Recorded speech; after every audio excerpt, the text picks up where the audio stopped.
Swim, imagine you're an LoR dev. What would you do to the current state of the meta? I mean, the short-term solution is pretty simple for the most part. You could definitely tone down Aurelia Azir a little bit. Just slow it down. I mean, the deck is fine. Having like a combo deck that exists like that is fine as long as it's not killing you on like turn 5. Long term is a lot more complicated. I think Runeterra is kind of painting itself into a bit of a corner in a few ways, design wise. I mean, the game is like very interactive to the point where it's always going to be the most uninteractable strategies that are the strongest. There's a lot of changes I think you'd have to make long term. I think I would definitely lean more into reworking some of the older archetypes that aren't really working.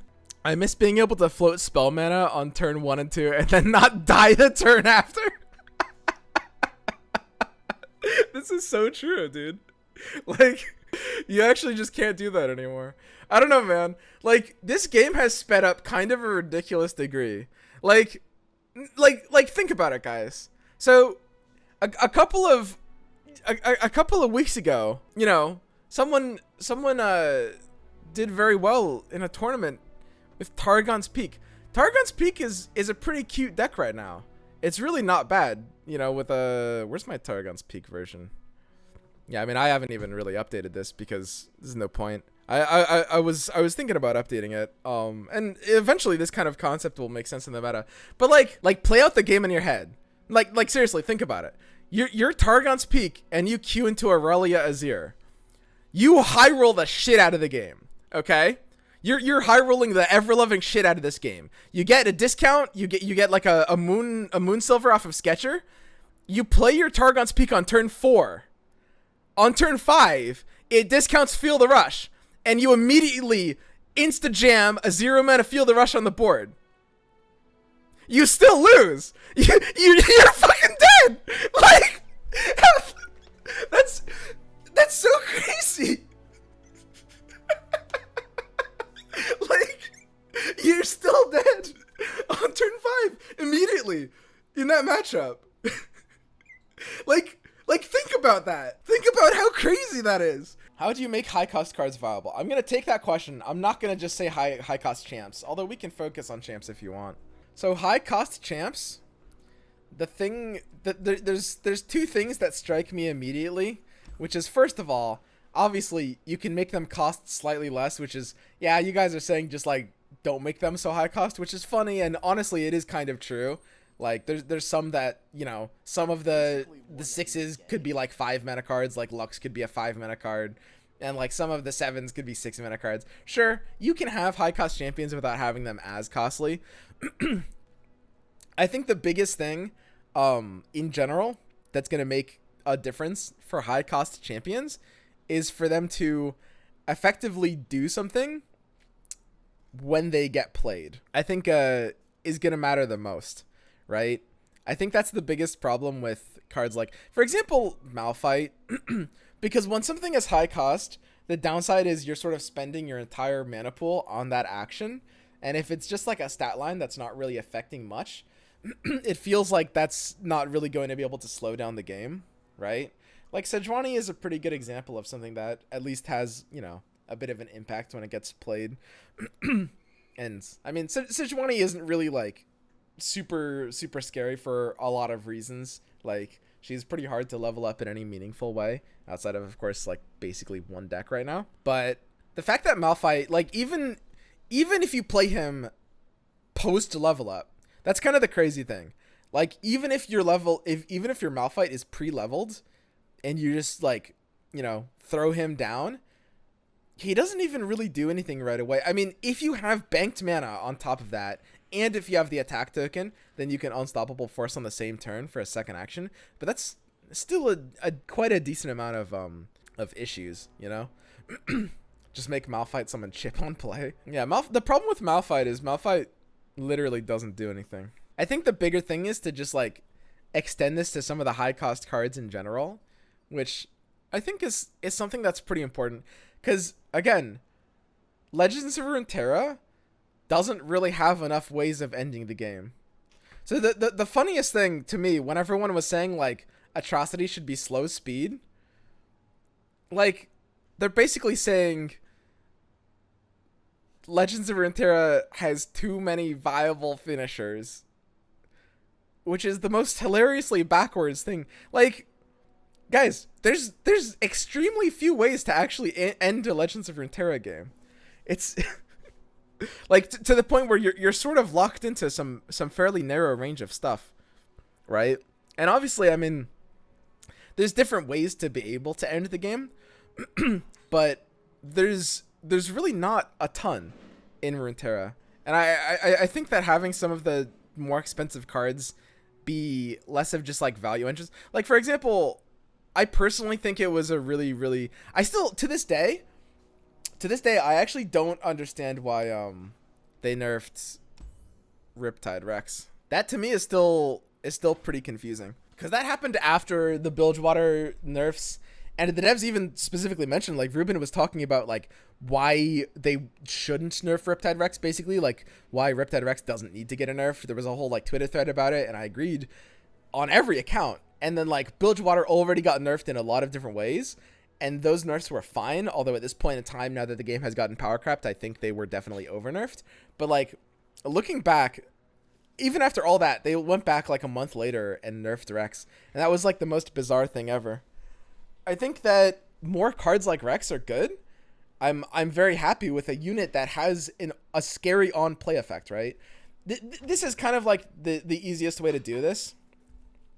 Like, big expensive units kind of need to have scary on play effects for them to make sense, right? Like, they need to slap the board and just immediately change the scope of the game, right? And we see a lot of them successfully doing that, like Leviathan and Brightsteel Formation. Just like the game is just like a different game immediately as soon as that thing hits the board. And Dreadway too. I think Dreadway is, now that it's 8 mana, this card is like slightly low key. I think if Bilgewater was able to make more use of the Dreadway game plan, you know, and they will one day, like Dreadway actually is like well positioned to be fairly scary in some specific meta.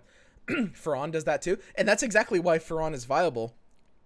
But you see a lot of pretty expensive cards basically just like not do that whatsoever. And the thing is, even like a lot of 6 mana cards aren't doing this. Now, to a lot of you guys, 6 mana cards aren't really going to be expensive cards, but when you think about a lot of the decks that these 6 mana cards are designed to be ran in, they are designed to be your top end. Sithria of the Bold and Genevieve are both doing that. Like on turn 6 immediately, they're scary. If you guys remember, like some of the older Demacia Scouts decks, right? Just something that's scary the moment it hits the board. Whereas you see a lot of 6 mana cards that are just trying to be like weird engine tools. Like Arel the Tracker is like an engine that starts gaining you value on like turn 7, which is like, you know, I mean, that's kind of weird. And even like Armored Tusk Rider, even this card is an engine. This is a value card, right? Like it's a card that's giving you per turn value with its ability. And this card seems slightly underrated, right? It actually doesn't seem that bad. I mean, a 6/5 Overwhelm for 6 is okay. It's just -1/-1 compared to Alpha Wildclaw, and it does have an ability that will sometimes make a big difference. But the reality of the situation is that for this kind of card, for an Overwhelm card, turn 6 is when you want to be closing the game out, right? You need a card that is just threatening something immediately, and the sad reality is you'd rather have the +1/+1 in, you know, a lot of cases. And of course, you know, you might say that Alpha Wildclaw is able to see more play because it's in Freljord, and right now Freljord makes more sense for Overwhelm decks than Noxus, and that's true too. But even when that wasn't the case, even when people were running Noxus Overwhelm decks, nobody touched this card. So there's just a lot of expensive cards that are just like trying to be per turn value engines for some goddamn reason. I don't know why. I don't know what the fuck this card is. How how did this happen? How did this happen? It's like they looked at, like, you know, Bakai. Oh, hang on. Sorry, it's 5 mana. It's like they looked at Rampaging Bakai, and they were like, nah, this card, this 5 mana 4/6 Overwhelm is actually, it's just too good. Well, I don't even remember the name of the card I'm talking about. What is it? Stonebreaker. No. Rampaging Bakai is too good. We've got to make it 6 mana. We got to give it a worse stat line. We got to make it not Overwhelm. We got to give it a condition that's harder to get off. Like, probably much harder to get off. But it's a scary on-play effect. That's true. I mean, you got me. Stonebreaker at least does something when it gets played. You're right. This is like, it's got a lot of other problems, but you got me. It at least slaps the board. But yeah, I think that's the single biggest thing. If you're looking for an overall trend on like the kinds of expensive cards that don't really see play, most of the reason they don't really see play is because they don't slap the board immediately. And, you know, I mean, don't get me wrong. It's a case-by-case basis, and there's sometimes other reasons. Like, Rekindler has been good in the past, because this card slaps the board when it gets played sometimes, right? You know? Just, like, immediately. You need something that hits the board, and there's just a lot that doesn't, you know? But yeah, I think more units like Rex would be good. Like, Rex is sort of like Rasa, where they're units that are very expensive. They have not really great stat lines. I mean, they're not really built around their stats. They have a condition that they have to get off, that the opponent even in some cases has the ability to play around sometimes. Like, obviously, Rex, they don't always have the ability to play around, but a lot of the times, like, every once in a while, you're forced to, like, make it rain or parlay before you Rex, and that gives them an action. And Rasa, you can play around a lot. Most of the reasons you play this card is for their on-play effect that you have to enable. Your opponent has a chance of playing around, and their stats are kind of like okay, but they're not why you play them. And this kind of card is something that I think the game needs more of overall. So if we're looking at expensive champions, if you know, if we want to apply that kind of logic to, let's say, Malphite, it just feels like basically making him just like the beefiest stat stick is one of the more useless things to do, right? Like, at that point in the game, just like these slow stats. And Tough, you have to look at Tough as like a literal value card, right? Like, Tough is an engine. The reason Tough is good is because it gives you per turn value. That's why Tough is good in the early game, right? Think of it the same way as you would Arel the Tracker's ability. Like, Tough as a keyword is trying to give you per turn value. And that's why Tough is kind of underrated on like turn 2 and turn 3 plays like Lysandra. Tough makes a lot of goddamn sense on Lysandra, right? And you just look at Malphite and it's like, I get that he's a big rock, but like, I mean, if they could have put him in a direction where they like, if they wanted to make him an overwhelm card, they could have.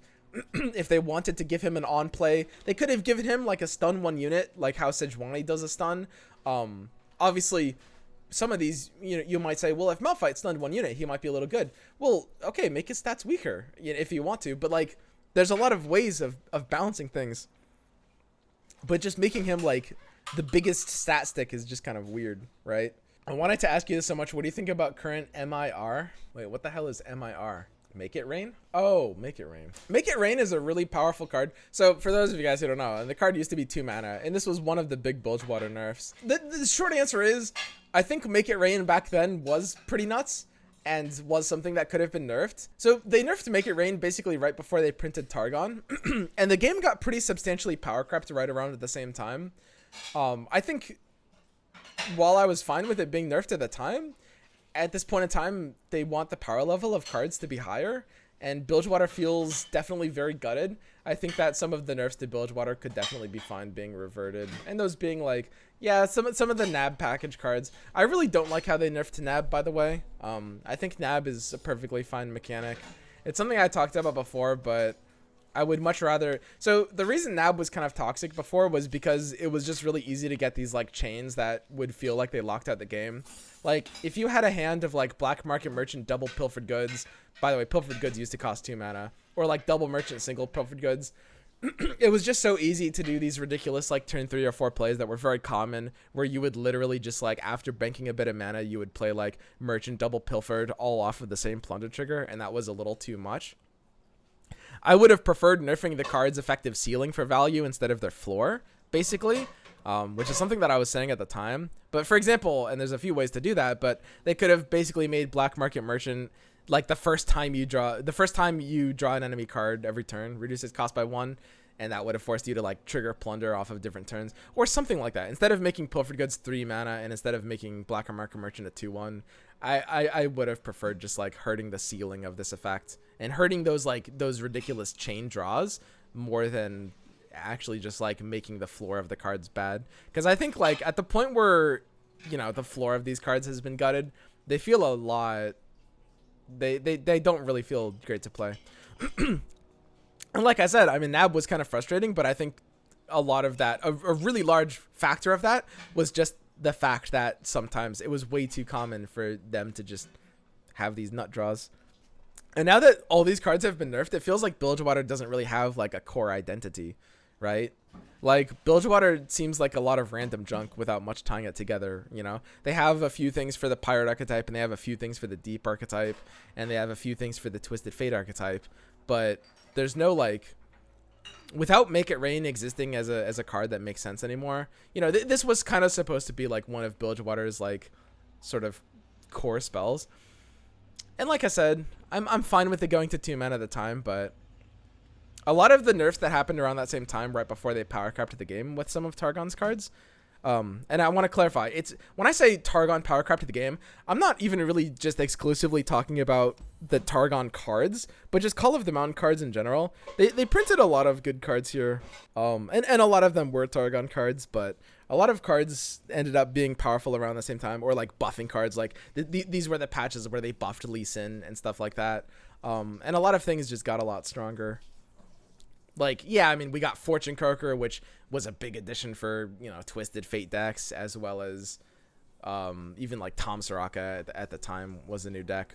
There's just like, there's a lot in this, especially that like added to draw, that sort of like scaled the game in a different way. And I don't think some of the nerfs pre Call of the Mountain are really necessary moving forward. Trundle, Plaza. Yeah, exactly. There's just a lot they printed in Call of the Mountain that sort of power spiked the game. The KDA cards too. Yeah, the KDA cards were part of the Targon expansion. Yeah, exactly. And so when we look at the nerfs that happened like right before Call of the Mountain, it's not just the Bilgewater nerfs, but just a lot of nerfs in that like few months before. Pretty much all those nerfs. And Heimer was one of those, by the way. Like you guys remember like Heimer got nerfed, and that was pretty much a couple of months before Call of the Mountain when that happened, when Heimer got nerfed. Like, it was right around the same time period, and a lot of those nerfs look really weird in hindsight, right? But the game was just a really different game before Call of the Mountain. Straight up. It was just a really different game.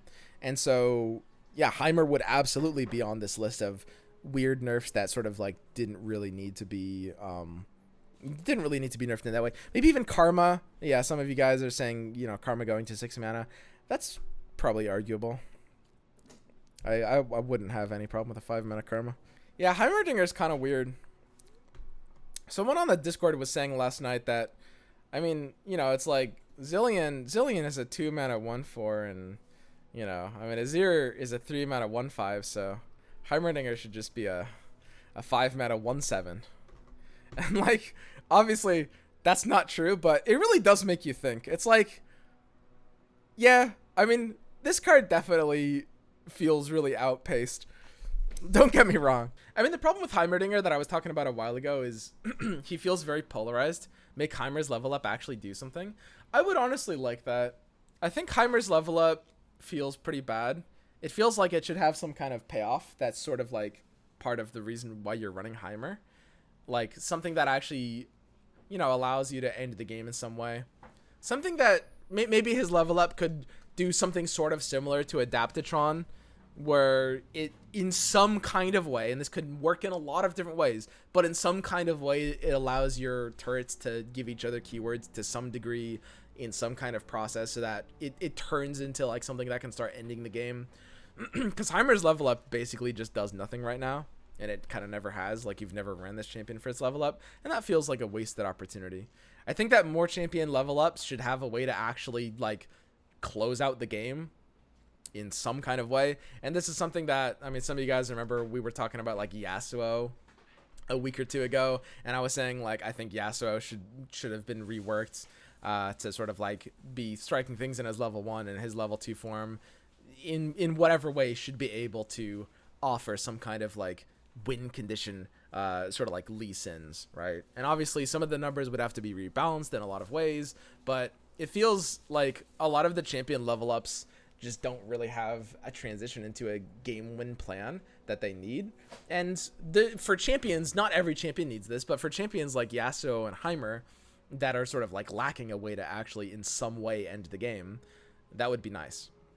And of course, when I say win condition, I'm not saying like Fiora or Watcher where it like literally ends the game, but just something that can set you on a path where you're like, oh wow, this is a path to end the game, right? Like sharing keywords off of turrets, or you know, Yasuo having some kind of ability that would ultimately allow him to like dash forward and, you know, smash their nexus in some way, right? Kind of like how Lee Sin does. Just let Heimer make 3-1 elusives when he levels up. Yeah, man. Those were the days, huh? I have fond memories. Sometimes as I close my eyes at night, I just see a bunch of just 3-1 elusives being vomited out by Heimerdinger. It's just the Heimer and the double flash, and then you're like rolling your eyes, and then they play the third flash, and they've got the full board of elusives, and then they just jam them up your asshole, and it's just, and I drift off into the deepest sleep imaginable. It's fucking great, dude. I wanna mention, like, people really underrate spells. The thing is, guys, that spells are sort of like the most important thing. Spells are usually like what makes a region that region. Spells are literally what makes the region make sense. This game is so fucking designed around spells. You guys have to understand how important it is to make your core spells viable and something that is able to sort of like solidify the nature of your region together. Like when you're playing Demacia, there's two kinds of Demacia decks, right? There's Rangers Resolve Demacia, which are like, you know, early game like scouts, or, you know, we had Azir Lucian back before Azir had better prospects, you know, and whatever. And then there's like Concerted Strike Demacia, which is like slower Demacia. And the two forms of Demacia are literally just broken into like which kind of spell you're playing for, right? And of course, like, so much of the reason to be in Demacia is the single combat as well, and just being able to disrupt the opponent's game plan while fulfilling your own. Like, so much of what carries Shadow Isles is their unique spells like Glimpse and Vengeance.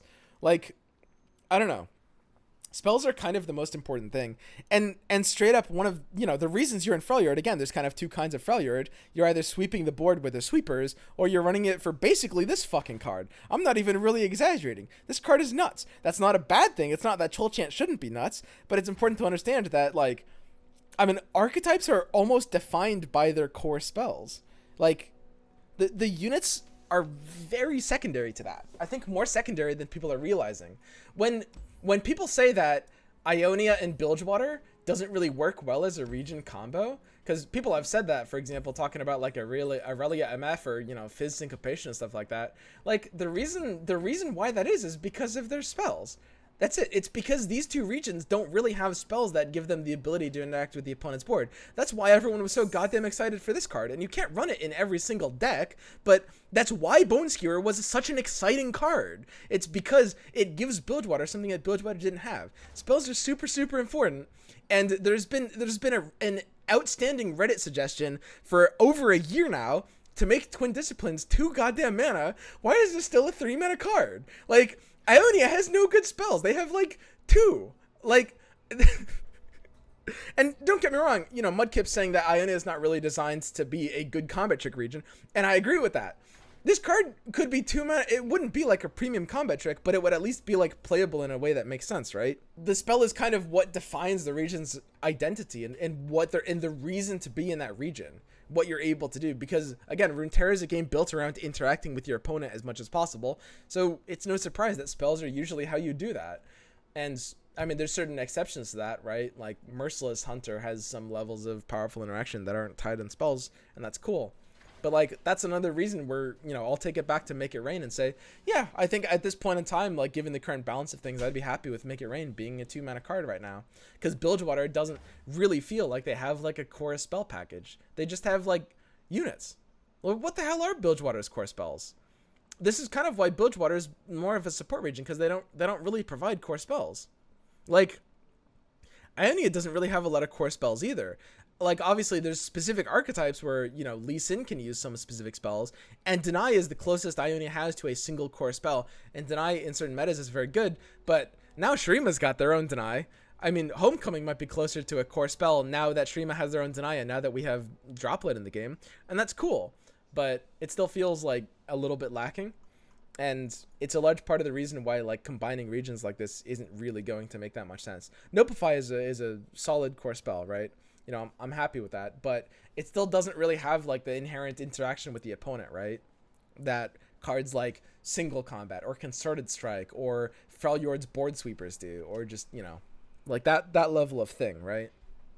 It's a little bit more niche. The thing about cards like Notify and Deny is they aren't in and of themselves a game plan. They take your game plan and they make it more secure, right?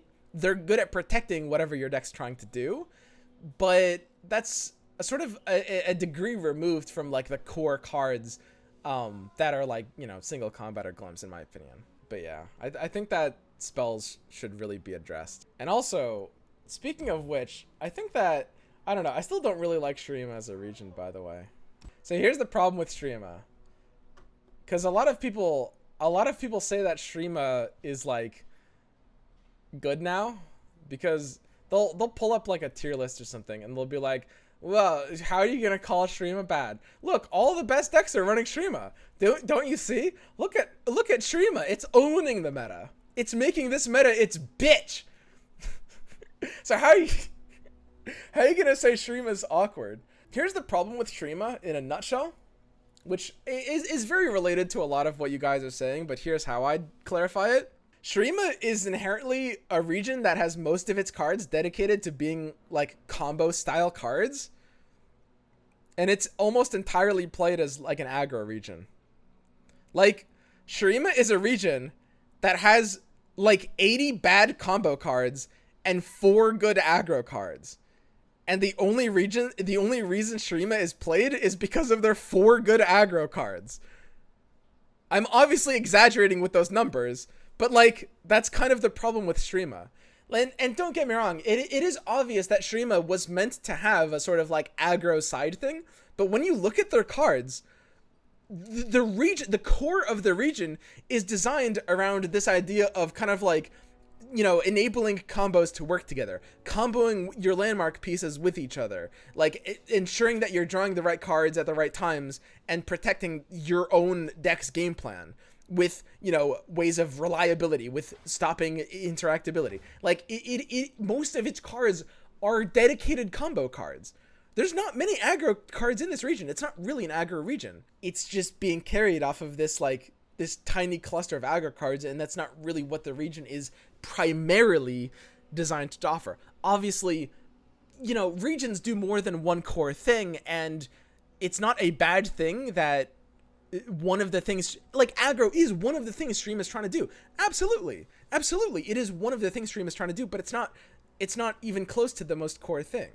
It's a side thing that is just completely carrying the region on its back right now. You know, like when you think of a Shurima deck, you know, it's, and maybe this is just me, but like when you think of like a Shurima deck, would you look at this deck and be like, oh yeah, this is what Shurima says to me? This is what I think of when I think of Shurima as a region. Maybe you would, but that's just because this is the only way to play Shurima these fucking days. You shouldn't think of this as what Shurima is as a region. Not even close. Like, what the fuck? And again, a lot of you guys are saying similar things, right? Like, there's kind of like lack of a cohesive direction or identity. And yeah, it's just sort of a different way of explaining effectively the same thing. But this is kind of how I'd specifically get into the details of this issue. I haven't really talked about this kind of stuff as much as I used to recently. But I think it's important to actually have these sorts of like long form discussions about like, you know, why, like getting in and actually like dissecting the issues. Because I really do think that people have this bad tendency of just like oversimplifying things, or just like knee jerking, or just like surface level reactions. And I mean, it's a complex game with complex issues, and I don't really like representing things in shades of like black and white. There's never really anything simple except for the fact that Azir Aurelia needs to be fucking nerfed. That's like the only goddamn simple thing. Like, obviously that's a joke, because even that's a pretty complex issue, and that we spent like an hour talking about, but still, it's just, well, what the fuck.